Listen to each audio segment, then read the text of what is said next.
हाँ मीनाबा हा निलेश दादा प्रस्तुत म्हणजे केडो हाय दादा यहाँ मोगी खाने वाला होटल है का काकडदा हा का मगदरजीरा गावे आणि पिपरीवाडी पाडा काय नाव आहे दादा उत्तम वडवी आणि मोतीराम वडवी उत्तम वडवी आणि मातीराम वडवी आणि त्यार म्हणजे जाणीव राहायचे जाणे राहते आणि विको वडवी हा आणि फुलं वडवी आणि नारसिंग वडवी आहे का हे का दादा आणि मगदरजीरा गावने म्हणजे कामो पटेल आहे कामा पटले आणि दिलवर सिंग छेंबले हे की का आणि रुपल पाडावालो सेगो ठाकरे या चेको नाव कुठे रे हा त्या पहिलं म्हणजे रोहित दादा आणि बोलराज दादा हे की का आणि युट्यूब चॅनल वालो केडो हाय या केडा आहे दादा काकडदा वालो दिनेश वडवी दिनेश वडवी का हा ते की जे हमला वालो जाणीव ठाकरे जाणे ठाकरे का आणि त्या पहिलं म्हणजे सुहास ठाकरे हे की का आणि तडवी परिवारे पिसो बाबा आणि दीपक तडवी हे की आणि देव याती किराणा दुकान वालो दिलीप शेटे दिलीप शेट का ते की जे अपारे केडा मालूम है क्या केडो हाय इरा स्तंभा वालो देवले ड्राइवर है आने अमर ड्राइवर आ स्तंभा वाले हाथे भी आके मीना भाई रेकॉर्डिंग कर जहां तमा बिना वाक्या हो जाके अर्थे की जे मनवाय वालो एम तो वरवी तो भी अभी यहाँ का हा चाल चाल काय बांध नाही चला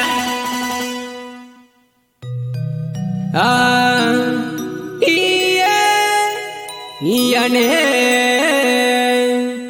आणि हियला दिहियाला तुडे बी पालनी पाली जाऊलो कुणे बी तांबारुसही जाऊलो मा मेरला कुणे बिरा बोलो तांबा ऋषि महाराज की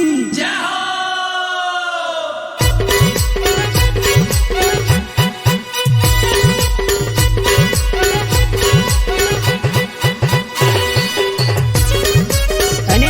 सिंगर केडो हाय या केडा है निलेश तडवी आणि मीना कुमारी हे की का आणि काकडदा गावालो हिरालाल पाडवी हिरेलाल पाडवी का आणि त्यांची जे मगदरजीरा गाव खडकीपाडा खडकी पडा यहाँ मोगी त्याडे खडकीपाडा मॅनेजर म्हणजे मंच पाडवी आ मंदिरा हा आने ते की जे थांबला वाला संजय ड्राइवर है आने ताबासुकी दर्शन के राविरी हो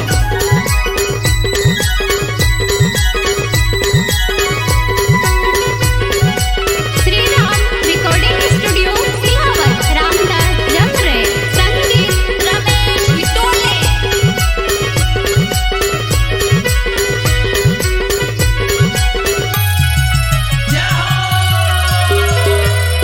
कुणे बी याला दियाला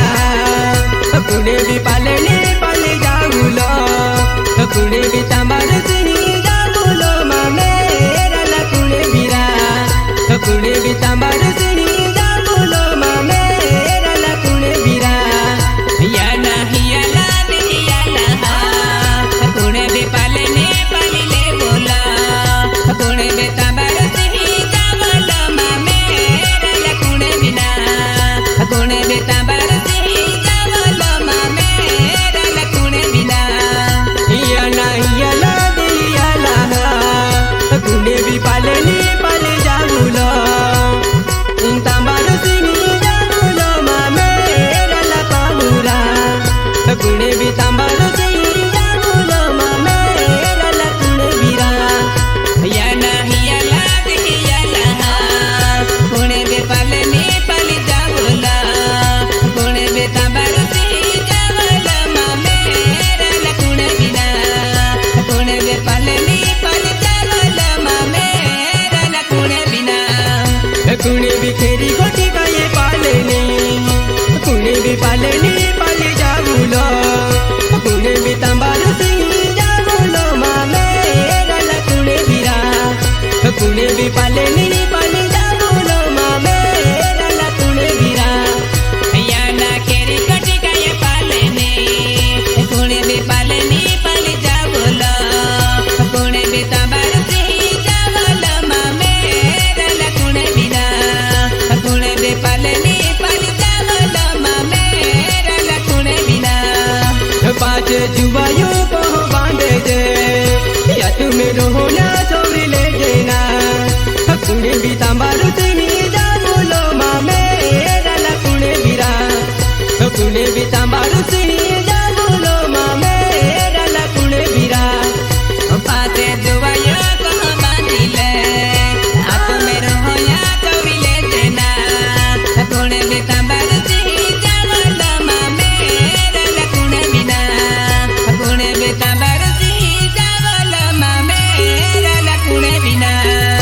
पाछे नराया बेले बांधे जे या तुम्हें गायो